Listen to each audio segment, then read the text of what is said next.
how you did it, and how hard you have fought for success.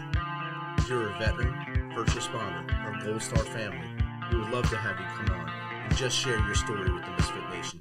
We always have time for you. Reach out, we will get you on. If you are feeling down, alone, or starting to see the darkness, stop. Think about those who are around you. You are not alone. You will be missed. If you feel like your problems will be a burden to those in your inner circle, or are embarrassed to share that with them, please dial 988. If you are a veteran, take option 1. We need you to keep pushing forward. Don't make it a permanent solution to a temporary problem. If you're a new listener,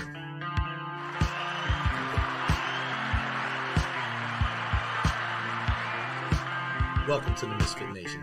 Be sure to subscribe to the show on your favorite podcast apps and also on our YouTube channel at _Misfit Nation. That's _Misfit Nation. Subscribe and click the bell.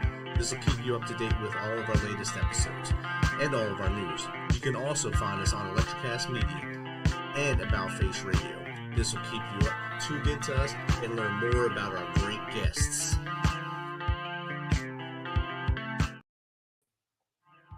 Thank you, Adam Baum, for playing an amazing set and leading us into St. Patrick's Day weekend. Be safe out there, have fun, and come back to us next week. Thanks for handing it over to the Misfit Nation Show. Stay safe on your ride home and don't forget your lunch this time. Our next guest has developed the ability to sense inside her body and release physical tension stored in connective tissue using solely the focus of her mind. She has x-rays to show the physical changes resulting from this inner work, including changing the alignment of her eye sockets, the straightening of her neck, the centering of her lower jaw, and the growth of her tooth roots. She has also grown a half an inch at the age of 55.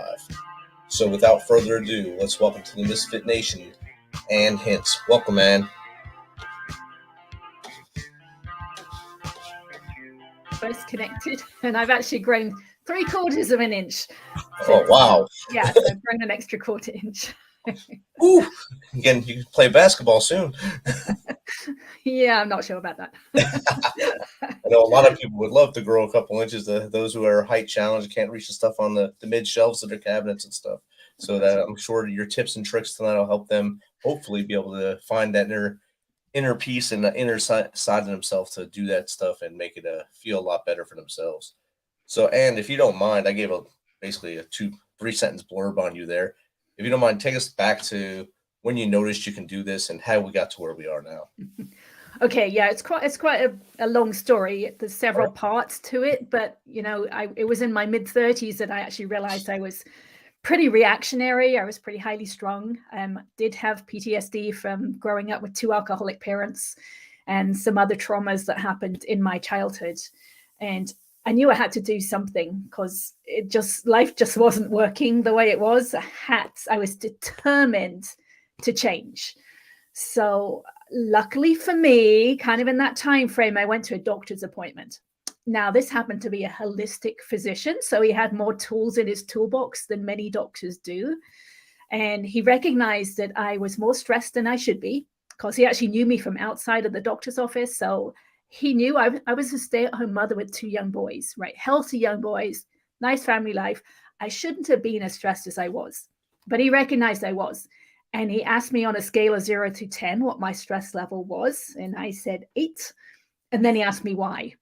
And it was that question that made me realize it was finding my mother dead on the bathroom floor when I was 19, because the tears from that event was still just under the surface. And now I'm in my late 30s, right? So it's 2 decades later. And I'd kept all this tension, these tears, this trauma stored inside of me. And he happened to know this technique that is called EFT, which is short for Emotional Freedom Technique. And it's also called tapping, because we're tapping on certain parts of our body as we're talking something through. And it's that physical act of the tapping on those meridian systems that allows the energy to release from the nervous system. So he tapped with me for about 15 minutes about my mother's death. And I walked away from that appointment being able to tell this story in my mind for the first time ever without the tears there. And that's when I realized, okay, this technique is pretty powerful. So let me go home and learn everything I can about it. And so that was the beginning of my journey. Wow. I mean, be 19 and walk in and find your mom on the floor. That had to be horrific to you, and probably put you in a shell as well, to kind of the shock and awe of finding that. And then almost 17, 18 years later, when you went to the doctor and tried to unbottle that and do the EFT or tapping. We've talked about tapping here before, and I find it very interesting. I've read one book on tapping, and I don't think I can do it to myself without someone coaching me. So I might tap myself harder, and then I need to punch myself, knock myself out. I don't know, whatever can happen, but I need to watch someone do it in front of me so I can do it, and then YouTube won't help me with that one. But you've come a long way since then. So what happened next? Yeah, that was definitely just the first part. Well, I went home that day and I learned everything I could about EFT, because it was given away by Gary Craig for free. So anyone can go online and learn about it. I have a YouTube video about how to do it. It's only like 6 to 10 minutes long. It's pretty short. So it's a very simple tool and technique you can use. And there are practitioners out there, so you can certainly go to practitioners. I was someone who wanted to do it on my own. I wasn't willing to be vulnerable with other people, but I could be vulnerable with myself. So I have I used to be a software engineer. I have an engineering background and mind like that. And I wanted to know that it wasn't a one-time fluke with this one doctor. So I wanted to try it out. So at the time I had a 17-year-old cat at home, and his kidneys were starting to fail. He was, starting to pass on, but we'd been told we needed to give him a daily saline shot, an injection of saline. And I hated needles. And the first time I gave him that shot, my hand was shaking so badly. I knew I wasn't going to be able to do this every day. It was just too stressful. So I tapped about it. I tapped about every aspect of that event, which is something you do with EFT. So I've tapped about my hand shaking. I tapped about my fear of hurting the cat. And I tapped about all the memories from all the injections that I had had over the years, because I'd had many. And the next day, when I gave him that shot, the needle just slid right in. All that fear that had been living inside of me the day before had totally disappeared. So that's when I realized, okay, this is very powerful, and I'm going to start using it. And that's what I did. I started noticing during the day when I was becoming emotional, right? And that's the first step, right? You have to be willing to do that, and you have to catch yourself in the moments of becoming frustrated or angry or sad or depressed, whatever it is. When you notice it, then you can tap. So that's what I did. I noticed things during the day and I tapped about it right then, brought myself back to peace, carried on with the day. And I noticed I was becoming less reactionary, becoming more peaceful, but I wanted it to go faster. I wanted it more and faster. So what I did is I wrote down every emotional memory I could think of for my whole life, all my childhood traumas, all the phrases that my dad and my parents had instilled in me, things like stop crying, or I'll give you something to cry about, like those kind of phrases. And I tapped about them. I tapped through one of those events for about an hour to an hour and a half every night for, I don't know how long it was. It was weeks, months, maybe. And things really started to change at that point. And what I realized is EFT is kind of opening up the subconscious mind. And as that happens, our awareness expands. So when I started out, I had all those barriers around me, all that shielding, right? That emotional shielding. I didn't know how I felt about anything. I didn't want people. I was very triggered. I was easily triggered. But as I did more and more tapping, right, and loosened up those shields that I'd held around me, I became aware of my emotions underneath. And then I became aware of the physical sensations underneath the emotions. So when we say we're frustrated, it's easy to use that word or say that phrase, right? I'm frustrated. But what does that mean? When you have a deeper level of awareness, you can feel frustration inside the body, right? So maybe it's tension in the solar plexus area, right? Maybe anger is more tension in the jaws or the fists, but you can become aware at that deeper level. And once I was aware at that deeper level, I didn't need to use EFT as much. I could have tapped about, right, this frustration in my solar plexus, but I had honed my attention skills at this point. I could focus on just those physical sensations. So I would just feel that emotion sitting inside of my body. Now, this is kind of subtle. A lot of people talk about feel your feelings, right? We've heard that phrase before, just feel the feelings. But it's the key thing is you want to fully accept them, right? You don't want to just say, okay, yeah, I'm feeling sad. That's okay. I'm just going to feel sad and move on. You actually have to feel those sensations and allow them to be there. Have to sit with them, have to sit in them. And once they're fully accepted, they will release. It's just stuck energy in the body, and it's coming up to be looked at, to be felt. And once it's felt fully and accepted, it will release. And so I just kept doing that over and over. And I did it during the day. Then in the evenings, I would lay on the sofa. And because I'd worked through my childhood at that point, I started to do collective traumas, something like 9/11, right? We all have our own personal experience of a collective trauma like that, right? We have videos we watched, we have memories of it.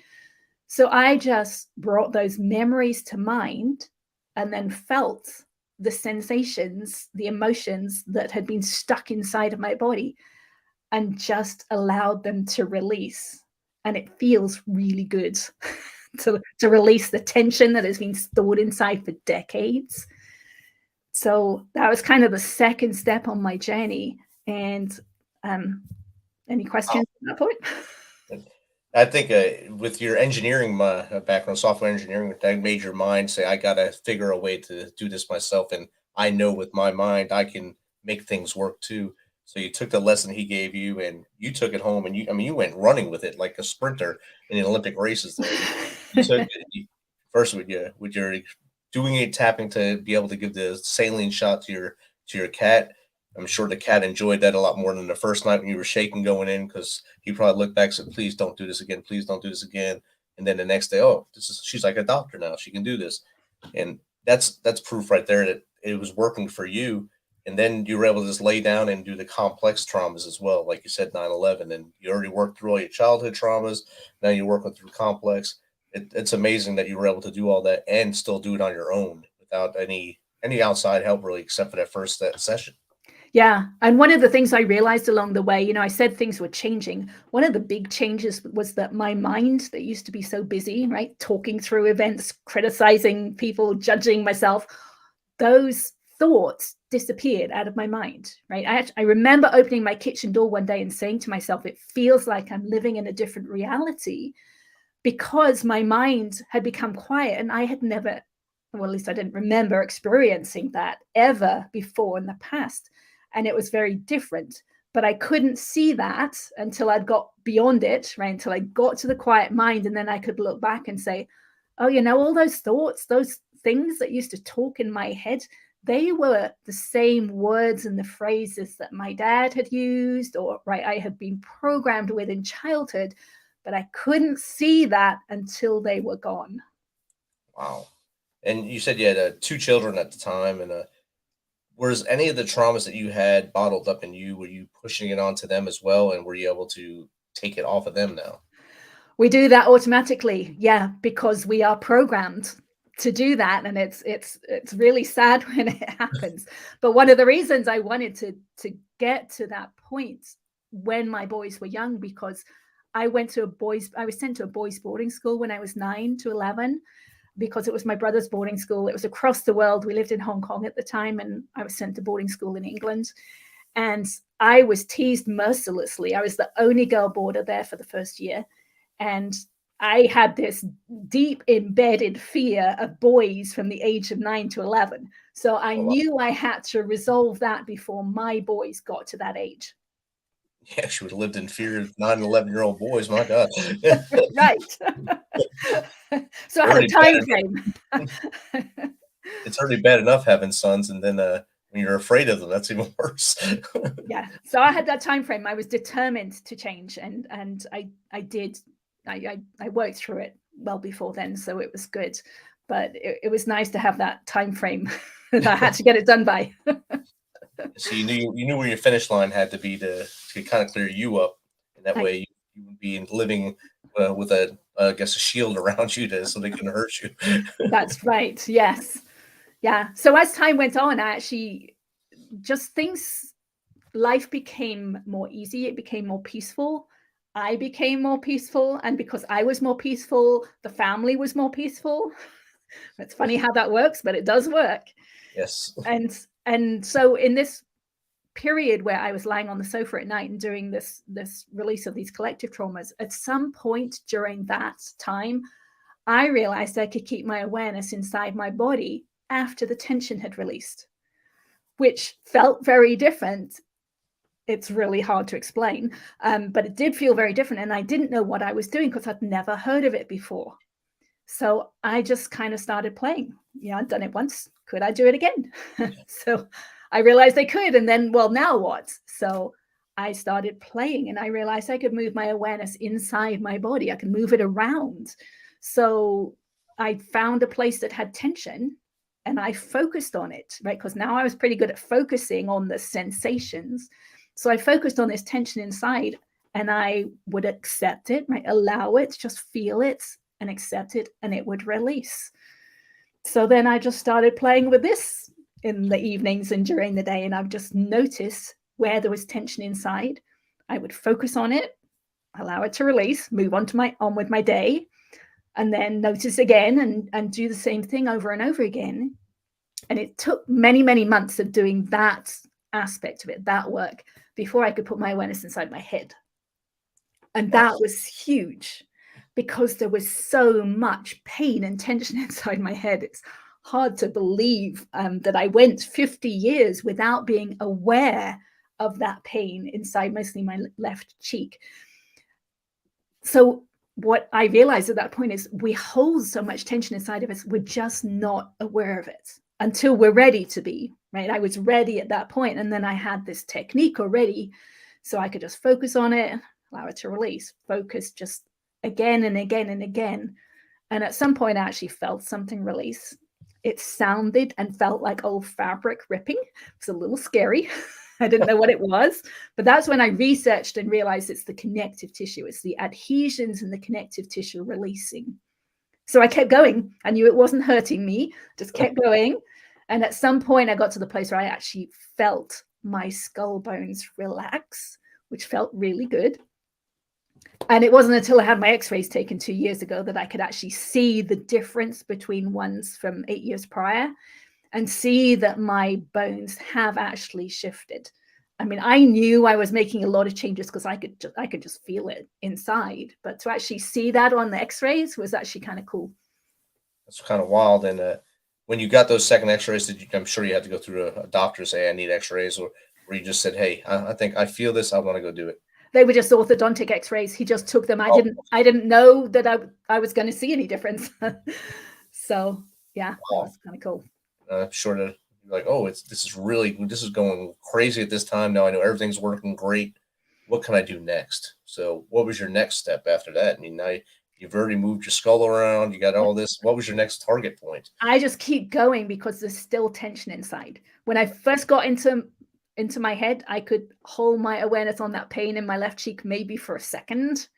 Right now I can hold it for 10 seconds. It's kind of, these are like inner wounds, right? A tension that we hold inside is like a wound in the connective tissue. And over time, it's just kind of breaking apart. So I'm still working on that. And I've had scoliosis my whole life since I was born with my right foot up against my right shin.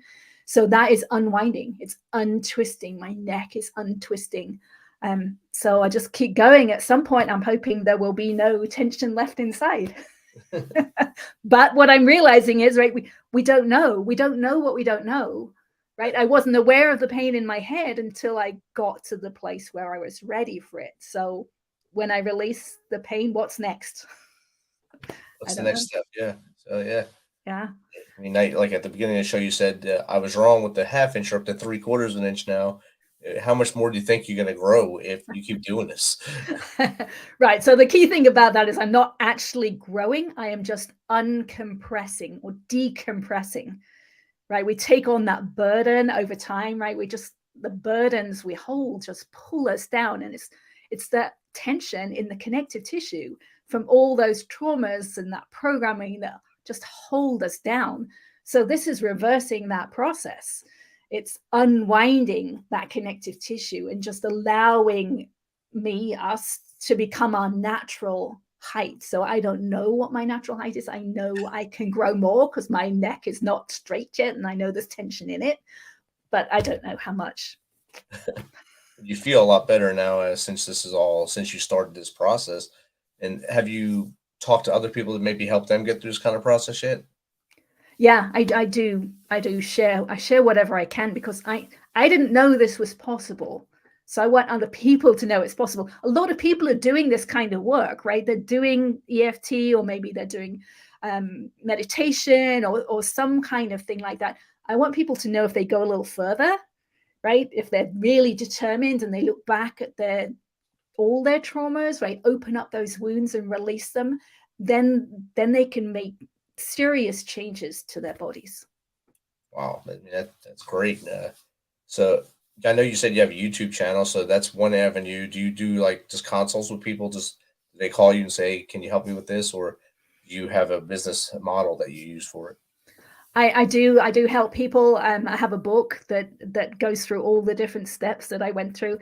My YouTube channel goes through all the different steps I went through as well. Try and give as much information I can away because I want people to do this work because I actually think it can change our whole world. So it's definitely something that I want to give away.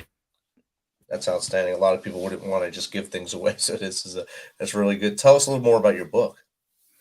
It's called The Pathway to Insight because I believe this ability to sense inside the body is the original meaning of the term insight, right? Or inside sight or inward sight.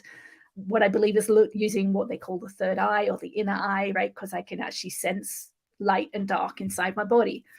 So that's where I am now. But I went through these different steps, right? I went through the EFT, I went through the feelings, and then was able to put my awareness inside the body. But in addition to that, I talk about how we are a signal, right? I believe the whole of us is a signal, and we attract into our future based on the signal that we're emitting.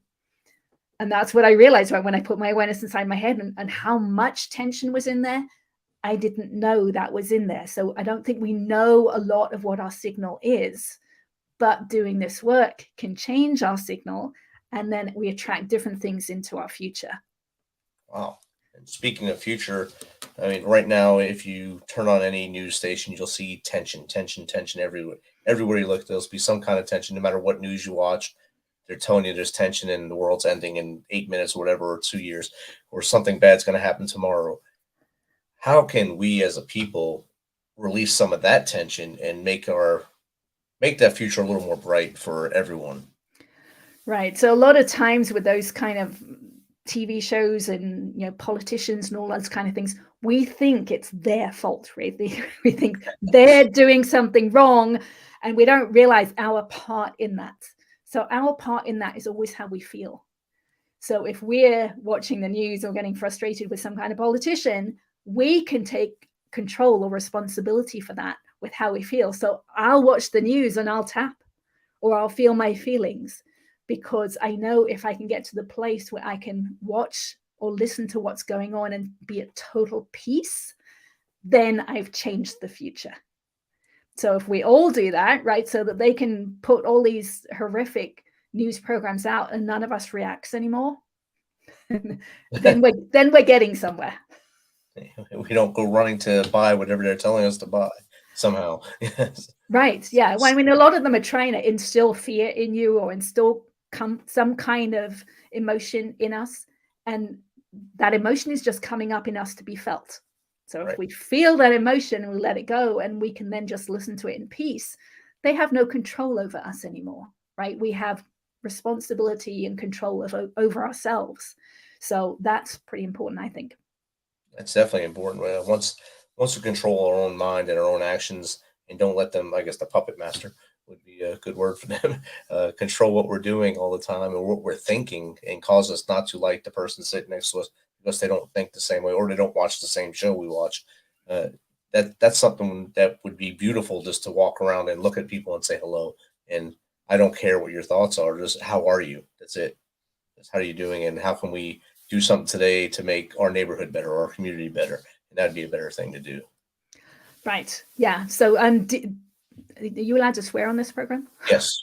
Okay. So I don't know if everyone's seen those T-shirts that were around a couple of years ago that said "fuck your feelings." Yes. Right.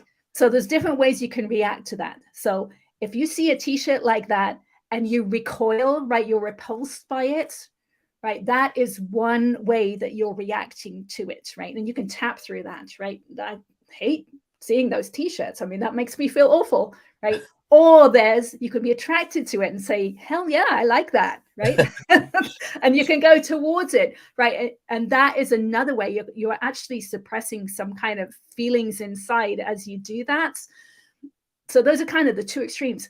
This way that I'm talking about is kind of the middle way, right? So you actually feel whatever it is you're feeling, allow that to dissipate so that you're at total peace with the person wearing that T-shirt. You couldn't care less whether they're wearing it or not. Doesn't mean anything to you, right? And you can just carry on with that person around, with that T-shirt around, and not have it affect you in any way.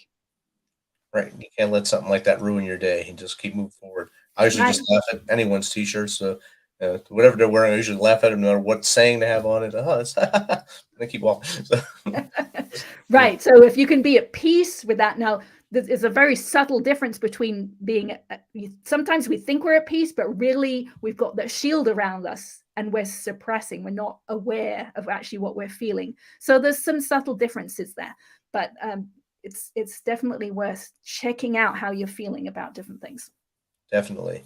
And how does someone get in contact with you, Ann, if they want to just pick your brain and find out how you went from your shell to where you are now?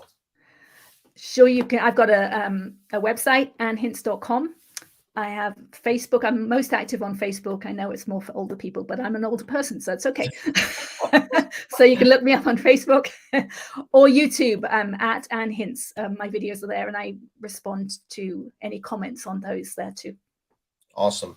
And if you can give, 3 tips to the audience on how to make their day, the week, lives better, what would those be?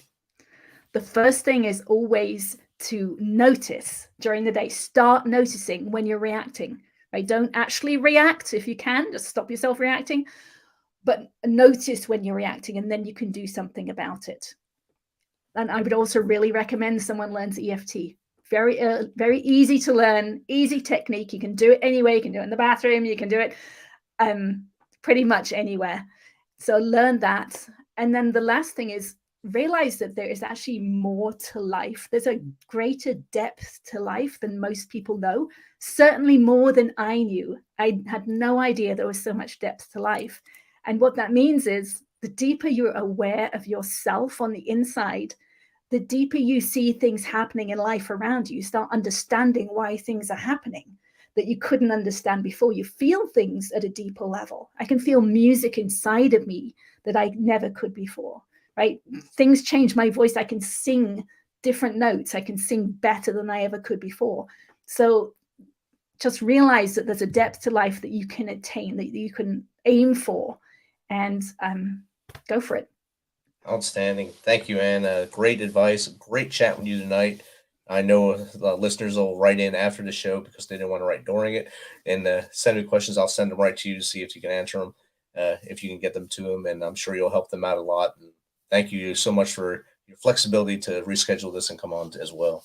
You're welcome. Thank you. It was fun. Have a good night. You too. Thanks for checking us out and being a part of the Misfit Nation. Don't forget to visit our website at themisfitnation.com. It's themisfitnation.com to catch up on all of our episodes and also to get some of that great Misfit Nation gear. As always, be humble, stay hungry, and keep hustling because we are